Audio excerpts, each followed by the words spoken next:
As the day stretched on, the group made their way steadily through the dense forest. The sunlight began to wane, casting long shadows over the path. Zabuza, Suzumebachi, Mikoto, and Karin walked near the center of the group, the Kaguya clan forming a protective perimeter around them. Haku had managed to coax Karin into conversation, her once shy demeanor softening under his gentle persistence.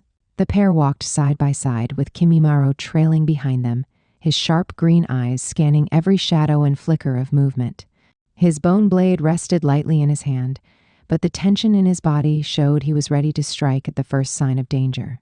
Suzumebachi, walking slightly ahead, cast subtle glances back at Mikoto. Her mind churned with unease. She had heard tales of the Uzumaki, how their chakra reserves were legendary, their resilience unmatched. Yet Mikoto looked nothing like the stories. Her once vibrant red hair was dull, her movements slow, and her eyes hollow. She carried herself like someone burdened by more than just a long journey. Suzumebachi's unease grew with every step.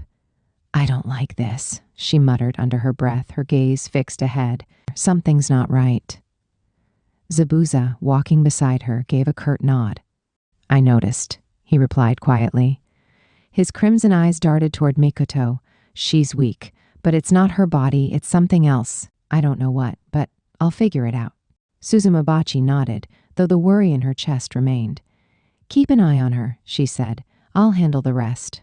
As the sun dipped below the horizon, the group decided to stop and set up camp in a small clearing near a stream. The Kaguya warriors spread out, some preparing rudimentary defenses while others sat and rested. Zabuza, Suzumebachi, Haku, and the two Uzumaki shared a large tent at the center of the camp. Inside, the air was heavy with an unspoken tension. Mikoto sat quietly, her hands folded in her lap, while Karin clung to her mother's side, her earlier shyness returning in the presence of the larger group. Outside, Shinichi volunteered for the first watch. He leaned casually against a tree at the edge of the clearing, the faint glow of the campfire reflecting in his sharp eyes. The blade of grass he had been chewing earlier had been replaced with a 6-inch bone shard, which he twirled absently between his fingers as if it were a mere toothpick. Kurobachi Kamizuru, Suzumebachi's older brother, sat nearby, his broad shoulders and cleanly trimmed beard making him stand out among the rest of his clan.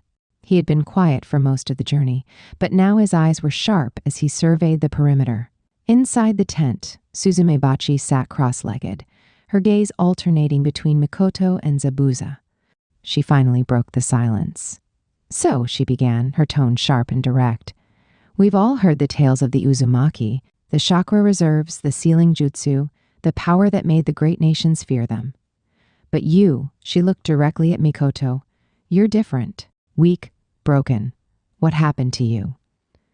Mikoto flinched, her hands tightening into fists. Karin looked up at her mother, her crimson eyes wide with concern. "Don't," Karin whispered. "She doesn't have to." "It's fine," Mikoto interrupted, her voice soft but steady. She looked up, meeting Suzumebachi's gaze for the first time. "You're right. I am not what my clan once was, but that's because there's nothing left of us." The tent fell silent, even Zabuza narrowing his eyes at her words. Mikoto continued, her voice tinged with pain. "The great nations destroyed us. They didn't just attack, they annihilated everything. Families, homes, traditions, everything. The few of us who survived were hunted. I've spent my life running, hiding, just trying to keep my daughter safe." Her voice cracked at the last word, and Karin squeezed her arm tightly, her own expression a mix of fear and defiance. "But you're still alive," Zabuza said bluntly, his tone as cold as ever. "You're an Uzumaki. You should still have power. Something doesn't add up." Mikoto hesitated, her gaze falling to the ground. "There are reasons," she said finally, her voice barely audible. "Reasons I can't explain right now." Suzumebachi frowned but let it drop for the moment. Haku, sitting near Karin, placed a gentle hand on her shoulder. "We'll keep you safe," he said softly, "both of you." Karin's face flushed again, but she didn't pull away this time. Instead, she nodded shyly, her grip on her mother loosening slightly. Zabuza leaned back against the tent wall, his expression unreadable. "Fine," he said after a long silence. "But whatever secrets you're keeping, they'd better not put us in danger." Mikoto nodded weakly, her shoulders sagging under the weight of the moment. Outside, the night deepened, the sounds of the forest blending with the faint murmur of the camp. Shinichi twirled his bone shard absently, his sharp eyes never wavering as he watched over the camp. Whatever lay ahead, none of them could shake the feeling that this journey was about to take a darker turn.